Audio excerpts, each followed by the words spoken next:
Bonjour et bienvenue sur Africa 24 dans cette nouvelle édition du 12-15. Voici les titres de ce journal. Élections législatives anticipées au Sénégal. Le pays attend à présent les résultats officiels provisoires qui seront annoncés ce mardi. Mais le parti au pouvoir, le PASTEF, est d'ores et déjà donné largement vainqueur selon les premières tendances. Dans l'actualité également, sortie très remarquée du Premier ministre malien sur la question de l'avenir politique du pays. Choguel Maïga exhorte le régime militaire au pouvoir à discuter de la fin de la période de transition. En à peine quelques années, véritable percée du slam sur le continent africain, une poésie à la créativité qui permet à ses acteurs de rester uniques dans leur art. Nous partirons dans ce journal au Togo où s'est tenue la Coupe du Monde de slam. 91,80%, le oui l'emporte au référendum sur la Constitution. Une victoire massive selon les résultats provisoires publiés dimanche 17 novembre par le ministère gabonais de l'Intérieur. Les Gabonais ont donc validé la nouvelle constitution portée par le régime de transition issu du coup d'État d'août 2023. Le taux de participation, lui, s'établit à seulement 53,54%. Alors une fois les résultats définitifs confirmés par la Cour constitutionnelle, l'étape suivante sera la tenue de l'élection présidentielle fixée au mois d'août 2025. Pour rappel, la nouvelle constitution prévoit la mise en place d'un régime présidentiel dans lequel le chef de l'État a des pouvoirs beaucoup plus étendus. Élu pour un mandat de 7 ans renouvelable une seule fois, il sera le chef de l'exécutif puisque le poste de Premier ministre sera supprimé.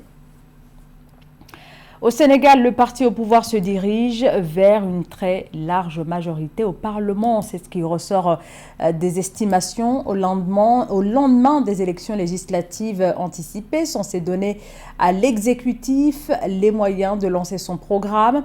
Alors ce scrutin s'est tenu après une campagne qui s'est achevée dans une ambiance tendue. Dans une prise de parole dimanche, le jour du vote, le chef de l'État a souligné la nécessité de respecter le processus et les résultats qui sortiront des urnes. Philomène Tine.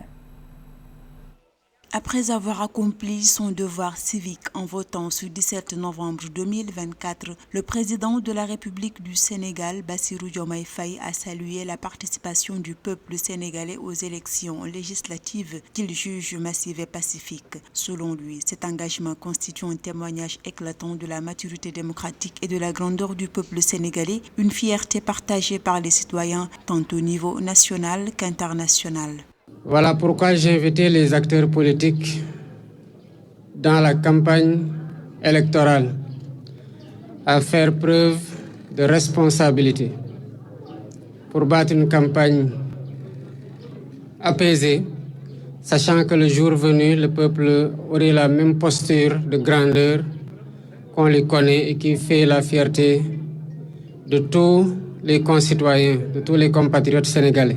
Dans un appel à la responsabilité et à la sérénité, le président a invité les électeurs ainsi que les candidats à adopter une attitude pacifique. Le président a ainsi réaffirmé son engagement envers la démocratie et la stabilité du Sénégal, soulignant l'importance de préserver les valeurs qui font du pays un modèle de paix et de cohésion sociale auprès de la communauté internationale. J'invite à nouveau les électeurs, qu'ils soient citoyens simples ou candidats, qu'ils soient tête de liste ou investis, à faire preuve de sérénité, à jouer pleinement la carte de la paix et à recevoir la volonté populaire qui sera exprimée à travers les urnes. Et nous avons tous l'obligation morale de préserver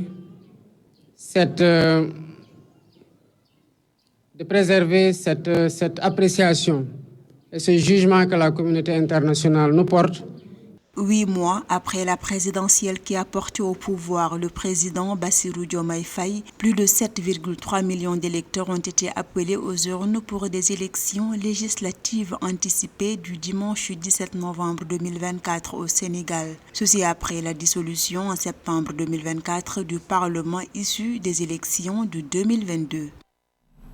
Le PASTEF, parti du président de la République Bassirou Diomaye Faye et de son premier ministre Ousmane Sonko, devrait obtenir une majorité qualifiée selon le porte-parole du gouvernement à l'issue de ce scrutin qui s'est déroulé globalement dans le calme. Philomène Tine.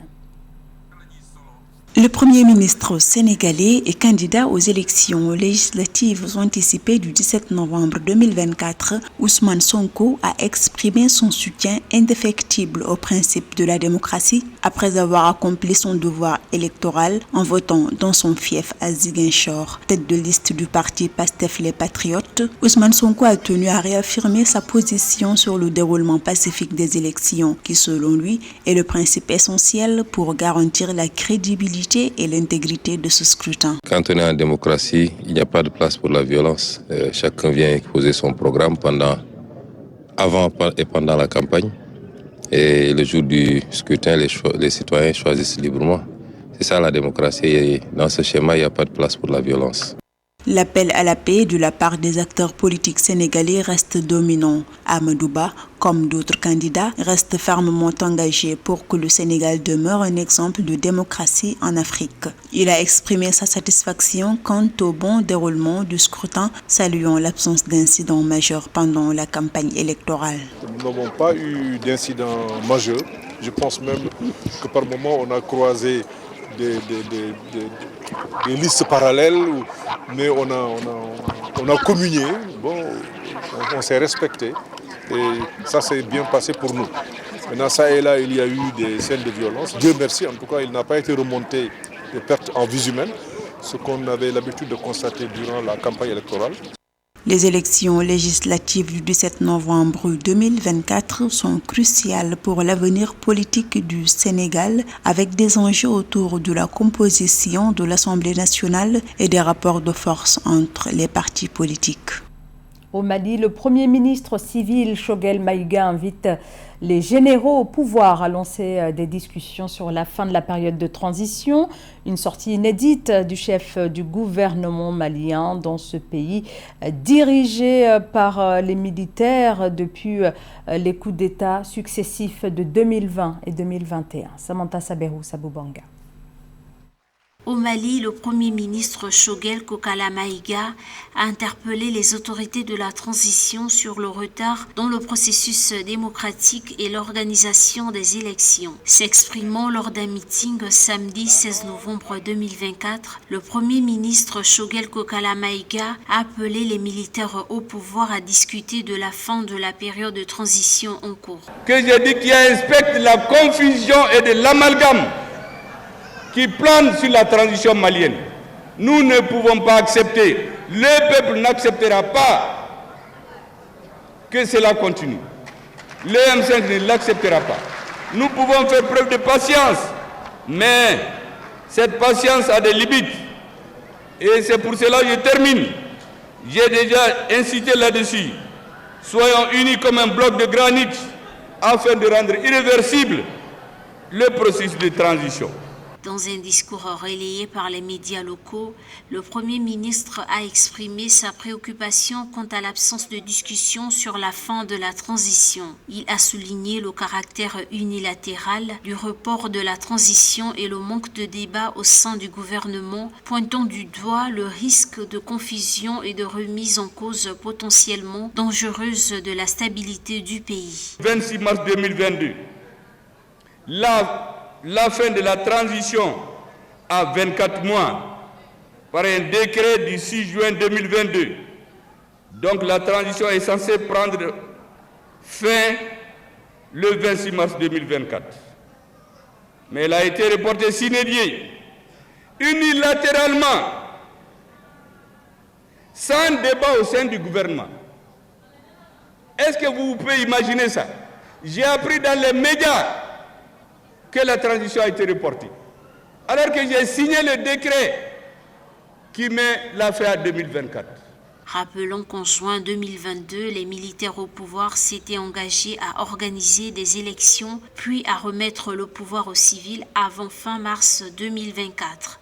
mais ils ont ensuite reporté la tenue du scrutin pour une durée indéterminée, suscitant des réactions critiques, notamment de la part du mouvement M5 RFP. L'économie tunisienne est-elle en train de se reprendre alors que ces dernières années ont été caractérisées par une économie en berne?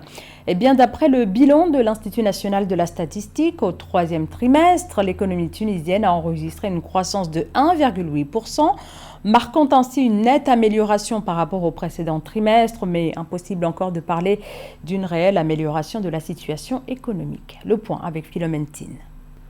D'après les derniers chiffres publiés par l'Institut national de la statistique de la Tunisie, INS, l'économie tunisienne a affiché une croissance globale d'1,8% pour les 9 premiers mois de l'année 2024, marquant ainsi une nette amélioration par rapport au trimestre précédent où la croissance avait été estimée à 1%. Ce chiffre témoigne d'une reprise économique modeste mais continue après une période difficile marquée par des tensions sociales et économiques en Tunisie. Même avec cette petite croissance, la résilience tunisienne est toujours à l'œuvre. Certes, le pays est très en difficulté et malgré tout cela, la débrouillardise des Tunisiens montre que, en fait, il y a deux facteurs combinés sur l'économie formelle et l'économie informelle pousse la machine. L'un des moteurs de cette performance économique en Tunisie au troisième trimestre 2024 est le secteur agricole. Celui-ci a enregistré une progression significative de 10,6% de sa valeur ajoutée. Quant au secteur des industries manufacturières, il a connu une augmentation d'1,6% de la valeur ajoutée et le secteur des services a affiché une dynamique positive avec une hausse d'1,4% de sa valeur ajoutée,